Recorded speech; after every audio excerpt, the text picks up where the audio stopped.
Саламатсыздар ма, құрметті көрермендер? Бүгін мен осындай темір каркастан жасалынатын бас киімдерді көрсетемін. Сым теміріміздің диаметрі 1,4, 1,6 сондай болады миллиметр. Біріншіден осындай каркас жасамас бұрын, бірінші ескізін сызып, сол бойынша иіп, бәрін дайындаймыз. Жаңағы мына басқа киілетін жері бізде 18 сантиметр. Басқа киілетін жері. Одан кейін дугасының биіктігі 13 сантиметр. Бұл басқа киіліп тұрады, сондықтан сол жерін тура қылып жасау керек. 13 сантиметр биіктігі, былай ұзындығы 18 сантиметр. Ары қарай бізде мына каркасымыз күнді бейнелейтін болғандықтан, біз мына күннің сәулелері қай жерден шығады, соның бәрін есептеуіміз керек. Біріншіден бастан қанша биіктікте тұрады, соны қараймыз. Бәкен, мына ара қашықтығын өздеріңіз білесіздер, мына 8,5.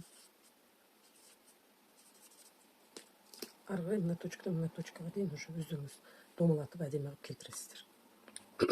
Енді осыдан біз қазір күн сияқты луч жасаймыз. Мынаны не үшін жасадық? Бұл жаңағы біздің сәулемізге ұстап тұру үшін. Осыған біз еще қара киізден тағы форма жасаймыз да, соның үстіне жаңағы сәулелерімізді жабыстырып шығамыз. Мына жерде гүлдер кетеді. В общем, кто что хочет. Біреу, например, жапырақтар, біреу тағы басқа нәрсе, диадема қою мүмкін. Әртүрлі. Біз енді арғай жалғастырамыз. Мен бәрін дайындап қойдық. Мыналардың бәрін пайтетіп шығуымыз керек. Мындай соляная кислота дейді.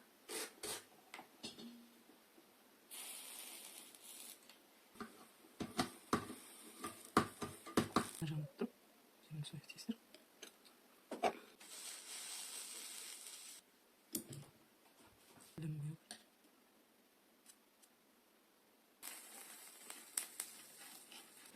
Бізде каркасымыз дайын болды.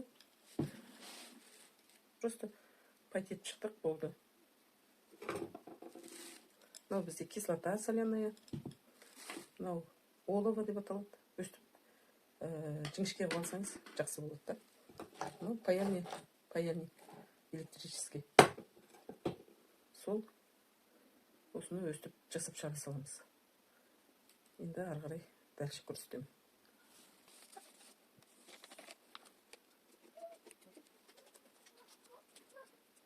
Енді бізде мынандай солнышко болады.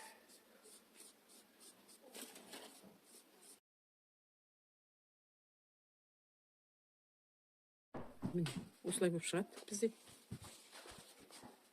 Енді осының бәрін біз мынамен толтырамыз.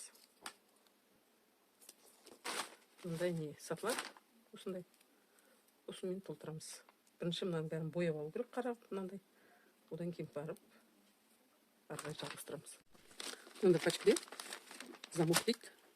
Осындай мынандай тесігі бар. Соған былай өткізесіздер. Мен қазір теріс жағынан өткізіп, чтобы жалып қалмасын. Осылай өткізіп, мындай жасауға болады. Лучтар. Болды. Біз осы күннің сәулелерін осылай жасаймыз. Гүлдерді осылай пайдаландық.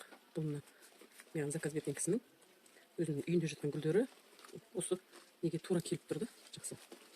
Кейбір жерлерін кестік, чтобы кішірейту үшін. Жерге бізде алдында болады. Енді міне арқасына искусственный фетрді қойдық. Соған таяқшаларымыздың бәрін тігіп шығамыз. Міне, құрметті көрермендер, біздің каркасный бас киімдеріміз бітті. Ұнап жатса, өздеріңіздің пікірлеріңізді қалдырып, лайк басып, менің каналыма тіркеліп қойыңыздар. Көріскенше күн жақсы болсын, сау болыңыздар.